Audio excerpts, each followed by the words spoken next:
In Wales today, the word Eisteddfod means a cultural festival at which people compete in the various arts. But originally it meant a gathering or sitting of bards and harpers who competed among themselves. The first Eisteddfod of which we have any record was held toward the end of the 12th century by the Lord Rhys in Geraint. This is not the story of that Eisteddfod, but it might have been.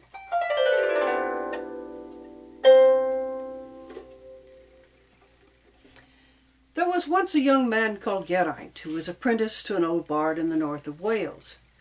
As he was nearing the end of his apprenticeship, the news came to them from the south that the Lord Rhys was holding a great festival with a competition for bards and harpers at Christmas. Geraint's master said to him, "Geraint, I am an old man and have had many students in my life, but you, I think, will be the best of them. Go you therefore to this Eisteddfod in Geraint, and show them what a bard of Geraint can do." So Geraint took his harp and his cloak and his carry sack, and set off. He set off in good time to allow for the chances of the roads and the weather, and the short dark days of the winter season. And as he went, he whistled and sang merrily, for his heart was high. When he had been walking for a while, he came upon a young woman, seated beside the road, and she had a heavy sack beside her and a child in her lap, and she was weeping. "Lady," said Geraint, "why do you weep on such a fine day?"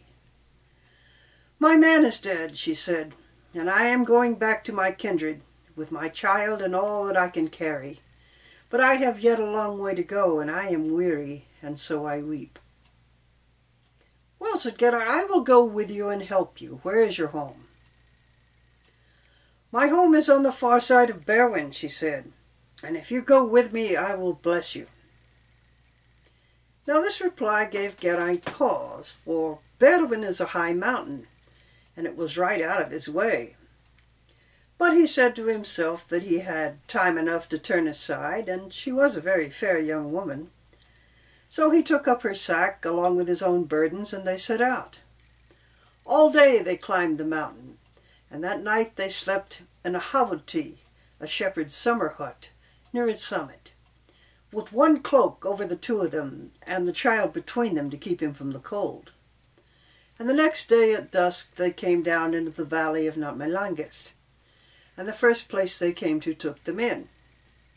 These people were of the woman's kindred, and said that they would see her safely to her father's home the next day. So the next morning Geraint rose up, and he took his harp and his cloak and his carry sack, and he made ready to be on his way again. And as he was taking his leave of them, the young woman said to him, "Geraint, much do I owe you for your aid when there was no one to help me. Come with me to my father's house, that he may reward you." "Lady," said Geraint, with some regret, for she was a very fair young woman, "I gladly would I come with you, but I am on my way to the Eisteddfod in Geraint, as my master bade me, and I may not stay." "Well," she said, "if you will not stay, then you will not. But I fix a fate on you. If you had come home with me now, you would have slept soft and warm and had sweet dreams. But when you come to the Eisteddfod, your bed will be hard and cold, and you will get no rest in it." "Well," said Geraint, "if it must be, then let it be so." And he went on his way. When he had been walking for a while, he came upon a horse, bridled and saddled, and straying at graze beside a steep slope. And thinking that he heard a voice crying for help, he looked down the slope and saw something red that might have been a cloak hung in a tree. Geraint climbed down the slope through the rocks and the thorns, and he found there a man caught by his clothes in the branches of a tree and hanging over a steep drop. Geraint took off his belt and wrapped it around a branch, and using it he leaned out and caught the man's belt so that he could pull him back safely out of the drop and onto firm ground. Then he took the man on his shoulders and carried him back up the slope. When they reached the top, he said to him, "Man, where do you live? I will go with you and help you to your home." "Oh, God's blessing on you if you do," said the injured man.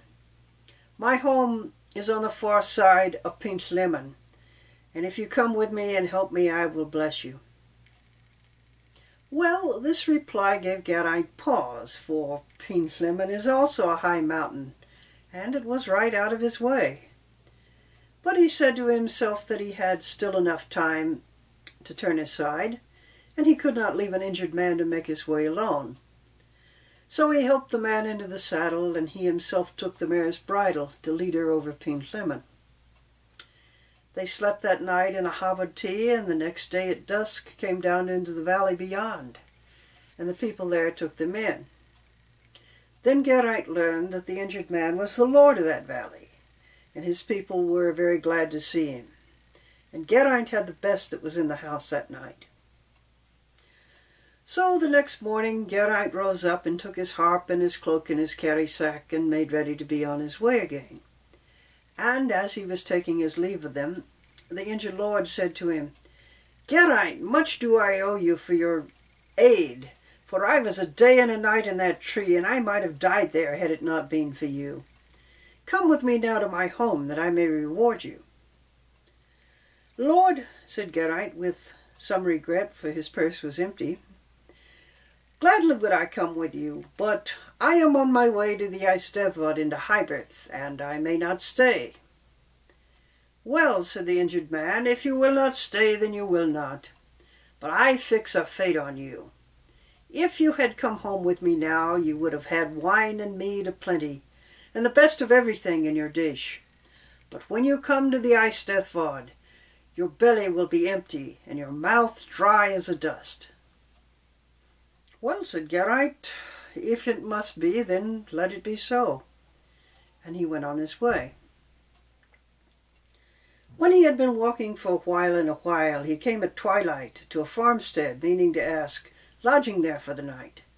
But he saw that the people there were in disarray, and the women weeping, and he might have gone away, only that a young man coming out the door saw him, and saw the harp that he carried, and asked him if he was a bard. "I am," said Geraint. "Then come in with me now," said the young man. "For my father, who is lord of this place, is dying, and he is asking to hear music and song to ease his passing, and there is no bard with us." So Geraint went in, and they took him to a room where an old man was lying on a bed, twisting in pain. And Geraint sat down, and he took out his harp, and he began to play and to sing. And as he did so, the old man became easier and lay listening to him in peace. But when Geraint ceased to play, the pain and suffering came upon him again. And Geraint could not bear to see him so, and so he continued playing and singing all that night, and all the next day, and the day that followed, the night that followed. And then just before dawn, the old man died. Then Geraint was very weary, and gladly would have rested, but he knew he had little time left in which to complete his journey. And so he rose up, and he took his harp and his cloak and his carry-sack, and made ready to be on his way again. And as he was taking his leave of them, the young man said to him, "Geraint, much do I owe you for the great gift that you gave my father to ease his dying. Stay here with me now, and be my bard, and you shall have your chair in my hall, and my harp in your hand, for as long as we both do live." "Lord," said Geraint, "gladly would I stay here with you and be your bard. But I am on my way to the Eisteddfod into Hyberth, and I may not stay." "Well," said the young man, "if you will not stay, then you will not. But I fix a fate on you. If you had stayed here with me now, you would have had joy and mirth every day and lived among friends. But when you come to the Eisteddfod, you will weep and all who see it will smile, and no one will give you comfort." "Well," said Geraint, "if it must be, then let it be so." And he went on his way. He walked now from the first grey light of morning to the last light in the evening, for the days were short and dark, and the winter feast was at hand. And he came at last at twilight to the Lord Rhys's castle, and this was Christmas Eve. And he heard then that the competition was to be the next day, and that it was to be not for some old song, but for a new song on a set topic. And the topic set was Culam, which means a knot. And all the other bards, with whom the hall was full, had been there for some days, making and preparing their songs. But Geraint had only the one night in which to prepare, and he was way weary. When the feasting was over, they went to their beds, and Geraint, being of no account, lay down in the Lord's hall with the servants. And hard and cold though that bed was, he might have slept, but that his mind was active. He thought of the time that he had lost through turning aside to help people on his journey, and the thought was bitter to him. And then he thought of the people he had met and the things he had seen, and he knew what his song was to be. And all that night he lay awake, making and polishing his song, and in the morning he was ready. There was food and drink in plenty that day, but Geraint was too nervous to eat, so that when he stood up to sing, his belly was empty, and his mouth was dry as a dust with the nervousness that was on him. But he began to play, and he began to sing. He sang of the knot of love between a mother and her child, like the young woman had carried her child over the mountain on her shoulders. And he sang of the knot of trust between men in peril, stronger than a leather belt. And he sang at last of the strongest knot of all, the knot of blood and of shared lore and language, which binds a land and a people into one. And no voice but his spoke in the hall until he was done. Then he sat down and he listened to the other bards perform. Beautiful and intricate was their singing, so that he wondered a little bit ruefully to himself how he, a mere apprentice, could have thought to come and compete against these masters. But he learned where he could, and he gave praise where he might, and he enjoyed the feasting that followed. That evening the winner of the competition was announced, and it was Geraint.